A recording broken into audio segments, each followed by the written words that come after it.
반갑습니다. 오복음TV와 함께하는 복음으로 보는 성경 에스겔 24장입니다. 에스겔은 1장부터 24장까지가 유다의 멸망에 대해서 기록을 하고 있습니다. 유다 중심으로, 그죠? 우리가 전체적으로 이렇게 볼 때에 에스겔 전체를 이렇게 보시면 에스겔 1장부터 24장까지가 유다에 대한 이야기다. 유다의 멸망입니다. 오늘 마지막 24장에 끓는 가마에 대해서 이야기하면서 멸망할 것을 시사하고 있습니다. 또 이방인의 멸망은 25장부터 32장까지 굉장히 우리가 중심을 두고 이렇게 보아야 되는 그런 메시지라고 할 수 있습니다. 자, 이제 우리 에스겔에 대해서 이렇게 우리가 멸망에 대해서 보고 있는데 지금 24장을 지나고 있고요. 33장은 이제 파수꾼에 의해서 예루살렘이 멸망했다. 이 예루살렘이 멸망했다는 말은 성경 전체를 볼 때 예수님께서 십자가에 죽으셨다, 이렇게 우리가 볼 수 있는 그런 부분입니다. 꼭 여러분 구약을 볼 때 복음과 이어서 예수 그리스도가 중심이 되어야 합니다.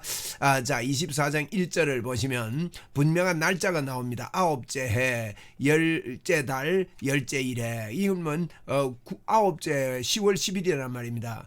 이제 11년 4월 9일에 멸망합니다. 그러니까 이제 얼마 안 남았죠. 아홉째 해. 그래서 요 아홉째 해 때 바벨론에서 쳐들어와 가지고 그 예루살렘 성을 3년 이상 포위를 했습니다. 그때를 이야기하는 것 같습니다. 아홉째 날에 여호와의 말씀이 내게 임하여 이르시되, 예, 하나님이 말씀했습니다. 인자야, 너는 날짜 곧 오늘의 이름을 기록하라 그랬습니다. 분명한 날짜를 기록하랍니다. 왜냐하면 멸망하고 나서 이 날짜 때 이런 예언을 했지 하고 지난 사람들도 기억을 하고 하나님의 말씀이 성취되는 것을 보고 반드시 믿음을 가질 것을 우리에게 요청하는 그런 메시지입니다. 날짜를 기록하라. 바벨론 왕이 오늘 예루살렘에 가까이 왔느니라. 자, 이제 포위한다는 뜻이죠.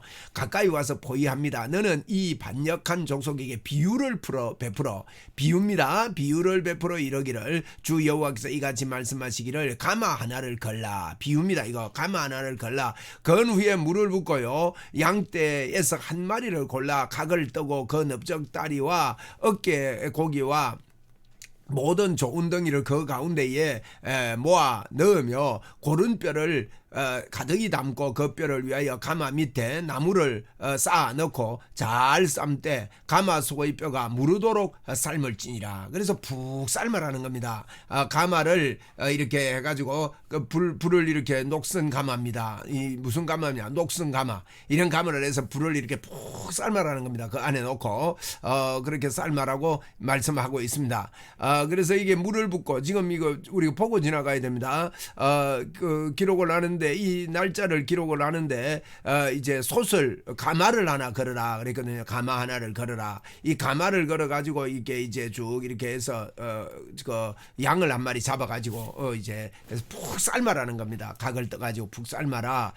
그러면서 6절에 보니까, 그러므로 주 여호와께서 이같이 말씀하시느니라. 피를 흘린 성읍 녹슨 가마 곧 그 속에 녹을 없이 하지 아니한 가마여 화 있을진저 제비 뽑을 것도 없이 그 덩이를 하나하나 꺼낼지어다, 이렇게 말했습니다. 녹이 썼으니까 그 안에 뭐 고기를 삶으면 그 뭐 먹을 수가 있겠습니까? 먹지 못할 것들을 이렇게 불을 피워서 삶으라는 겁니다. 하나님께서는요, 우리 예수 그리스도를 죄 가운데 담으시고 이렇게 불을 확 피우는 그런 것들을 상징하고 있는데, 지금 이거를 이렇게 삶아라 그렇게 말합니다. 그 피가 그 가운데 있으며 피를 땅에 쏟아 티끌이 덮이게 하지 않고 맨 바위 위에 두었도다. 피 흘린 백성이라는 거예요. 왜? 죄의 싹은 사망이거든요. 사망의 이 피를 흘리고 이런 백성에게 이제 그 피가 그 가운데 있다는 거예요. 그래서 예수 그리스도께서는 어린 양 되셔서 우리의 피를 흘리시고 대속하신 것들을 다 이렇게 연결해서 지금 말씀하고 있는 메시지라고 볼 수 있습니다. 8절입니다. 내가 그 피를 맨 바위 위에 두고 덮지 아니하게 하면 분노를 나타내어 보응하려 함이로다. 하나님께서 그 피 흘린 죄, 사망의 죄의 삭은 사망이라고 했는데, 사망의 죄를 보응하시는 것입니다. 반드시 죽는 겁니다.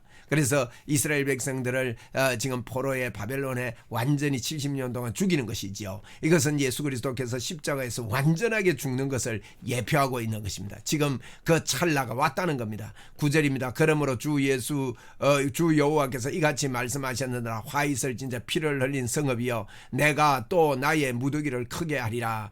지금 화 있다는 거죠. 이놈은 우리 인간이 이렇게 화 받을 수밖에 없어요. 유다와 이스라엘 백성들이 지금 뭐 안 되는 겁니다. 도저히 안 되는 겁니다. 그래서 하나님의 진노, 하나님의 화가 내린다는 것이죠. 그게 내렸습니다. 그죠? 나무를 많이 쌓고 불을 피워 그 고기를 삶아 녹이고 국물을 졸이고 그 뼈를 태우고, 야, 완전히 제사로 완전히 태워 없애는 거예요. 가마가 빈 후에 숯불 위에 놓아 뜨겁게 하며 그 가마에 놋을 달궈서 그 속에 더러운 것을 녹게 하며, 녹이 어떻게 됩니까? 그 다음에 녹이 소멸되게 하리라. 이 목적입니다. 에? 이 가마에 이걸 삶아가, 이게 비유라 그랬죠. 예수 그리스도께서 철저하게 십자가에 죽으심으로 말미암아 이 녹이 소멸되는 거예요. 죄가 소멸되는 거예요. 할렐루야. 얼마나 놀라운 메시지입니까? 지금 이제 유다의 멸망을 1장부터 24장까지 이야기하면서요, 이 녹슨 가마, 이 가마에 양을 넣고 푹 뼈가 녹도록 막 완전히 삶는데 어떤 결과가 일어납니까? 이 더러운 것을 녹이며 녹이 소멸되리라. 그렇게 했습니다. 에? 그 속에 이 더러운 것을 녹게 하며 녹이 소멸되게 하라. 할렐루야. 여러분, 이게 감추어진 복음입니다. 우리 하나님께서는 성경 어디를 봐도요, 우리 예수님도 그랬죠. 너희가 영생을 받으려고 성경을 상고하거니와 이 성경은 곧 누구에 대해서 나에 대하여 기록한 것이니라 그랬습니다. 그러므로 성경은 어디를 봐도 예수 그리스도가 보이게 되어 있습니다. 이렇게 예수 그리스도께서 그 유다와 이스라엘의 죄를 상징하면서 그들이 멸망하는 이유는 죄에 지었기 때문이고, 죄 때문에 이미 멸망한 거예요. 이미 멸망한 것을 이렇게 보여주고 있는 겁니다. 절대 너희들의 힘으로는 안 되는 것을 보여주고 있고, 녹슨 가마를 걸어가지고 오늘 24장에는요 양을 태우고 하는데 이 녹이요 다 녹게 되고 녹이 소멸되는, 할렐루야, 이런 비유를 지금 하고 있는 겁니다. 이 성읍이 수고함으로 스스로 피곤하나 많은 녹이 그 속에서 어떻게 됩니까? 벗겨지지 아니하며 불의에서도 없어지지 아니하노다. 불에서 없어지지 아니하노도다. 여러분, 이 녹은요 우리의 수고로 없어지는 게 아니라는 거예요. 소멸하게 하라 하지만 우리의 힘으로는 안 되는 겁니다. 그러면서 이 13절에 너 더러운 것들 중에 음란이 그 하나이니라. 음란이 못 없애는 거예요. 음란은 하나님 외에 다른 것을 섬기는 걸 이야기합니다. 내가 너를 깨끗하게 하나 네가 깨끗하여지지 아니하니 내가 네게 향한 분노를 풀기 전에 네 더러움이 다시 깨끗하여지지 아니하리라. 자, 요거 잘 봐야 됩니다. 내가 네게 향한 분노를 풀기 전에는 깨끗할 수가 없어요. 분노를 풀고 나면 깨끗해진다는 뜻이죠. 이 말은 분노를 풀기 전에 내 더러움이 다시 깨끗해지지 아니하리라. 이 말은 분노를 풀고 나면 깨끗해진다는 의미. 예수님이 십자가에 죽어야만이 깨끗해진다는 뜻이에요. 예수님이 십자가에 죽기 전에는 깨끗해지지 아니 된다. 이 이야기를 여러분, 감추어진 이 놀라운 주님의 계획, 하나님의 섭리 계획, 하나님의 복음을 우리는 알 수가 있는 것이죠. 할렐루야. 그죠? 14절입니다. 나 여호와가 말하였은저 그 일이 이루어질지라. 와, 이루어진대요. 이게 이루어지네. 내가 돌이키지도 아니하고 아끼지도 아니하며 뉘우치지도 아니하고 행하리니 아버지와 아버지 어찌하여 나를 버리시나이까. 이 잔을 내게서 넘어가게 해 주옵소서. 그렇게 기도하시던 우리 예수님이셨지만은 아버지의 뜻대로 해달라고 그렇게 말씀했지 않습니까? 그들이 네 모든 행위도로 너를 재판하리라. 주 여호와의 말씀이니라. 여러분, 우리 예수님은 재판받을 필요가 없습니다. 예수님은 십자가에 죽을 필요가 없었습니다. 죄가 없는 분은 죽을 수가 없습니다. 그런데 우리의 죄를 짊어지고 여러분 죄가 되셔서 죽으셨습니다. 자, 15절에 뭐랍니까? 또 여호와의 말씀이 또 내게 임하여 이르시되. 자, 이건 이제 장면이 바뀌는 겁니다. 녹슨 가마에서 장면이 바뀝니다. 뭐냐? 인자야, 내가 내 눈에 기뻐하는 것을 한번 쳐서 빼앗으리니 너는 슬퍼하거나 울거나 눈물을 흘리거나 하지 말며. 울지 말라는 거예요. 슬퍼하지 말고 기뻐하는 것을 한번 쳐서 빼앗겠대요. 지금요 에스겔의 아내를 하나님께서 죽입니다. 그런데요, 이걸 기뻐하는 걸 내가 빼앗을 테니까 슬퍼하거나 울거나 눈물 흘리지 말라는 거예요. 이것은요 독생자 되신 예수 그리스도를 하나님께서 십자가에 죽이신다는 거예요. 기쁨으로 죽이신다는 거예요. 정말로 하나님의 그 아픔이 있지만 죽이시는 것을 에스겔에게 이걸 이제 실습을 시키는 겁니다. 에스겔은 너무나도 육적으로는, 인간적으로 볼 때는 너무 고통스럽지만 인간적으로만 보지 말아라, 이 이야기입니다. 지금 17절입니다. 죽은 자들을 위하여 슬퍼하지 말고 종용히 조용히 탄식하며 수건으로 머리를 동이고 발에 신을 신고 입술을 가리지 말고 사람이 조상집에서 먹는 음식물을 먹지 말라 하신지라. 이 조상 울지 말고 조상집 행세하지 말래요. 18절에 내가 아침에 백성에게 말하였더니 저녁에 내 아내가 죽었으므로 아침에 내가 받은 명령대로 어떻게 했다고요? 행하매 명령대로 행하매. 여러분, 우리는 내가 할 수 없다고 자꾸 이렇게 말하는 경향이 있습니다. 이러면 행해야 됩니다. 에? 아내가 죽었는데 울지 말라 해도고요, 도저히 그건 용납이 안 되잖아요, 인간적으로. 그래도 행해야 됩니다. 저 사람을 사랑하고 품으라 그러면요, 나는 도저히 억울하고 원통하고 분해가지고 품을 수가 없어요. 그런데도요, 명령대로 행해라는 겁니다. 이때 여러분, 하나님의 영광 할렐루야, 이게 터져 나오는 거예요. 이게 하나님의 영광이 우리의 삶을 뚫고 나오고 보이지 않는 세계에서 보이는 세계를 돌파하는 하나님의 역사가 여기에 있는 거예요. 놀라운 말씀이죠. 놀라운 말씀이죠. 이게 이렇게 하랍니다. 그런데 이 에스겔이요, 정신 나갔습니다. 아침에 내가 받은 명령대로 행하매. 아내가 죽었는데 울지도 않고.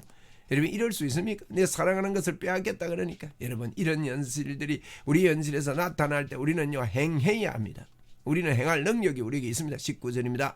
백성이 내게 이르되 내가 행하는 이 일이 우리와 무슨 상관이 있는지.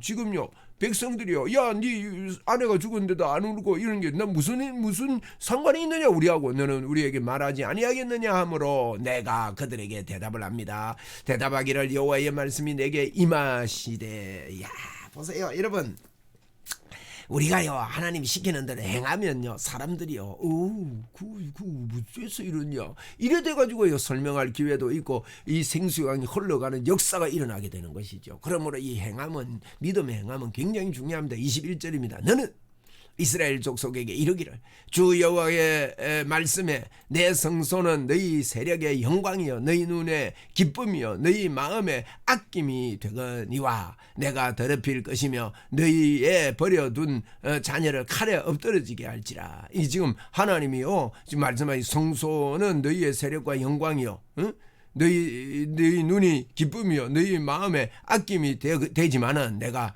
이 성소를 내가 빼앗겠다, 그 뜻이다. 성소가 막 굉장히 중요하잖아요, 백성들에게. 근데 하나님이요, 그 아끼는 거 빼앗겠다. 지금 에스겔에게 아내를 귀히 여기는데 아내를 빼앗은 것이 성소, 하나님의 성소를 귀히 여기던 이스라엘 백성들에게 그 성소를 빼앗겠다. 무슨 말이냐? 예루살렘을 멸망시키겠다.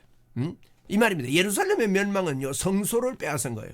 성소를 빼앗은 것은, 성소는 예수 그리스도를 상징하는데 예수 그리스도의 죽음을 이야기합니다. 예루살렘의 멸망은 예수님의 죽음을 상징하는 거예요, 에스겔에서.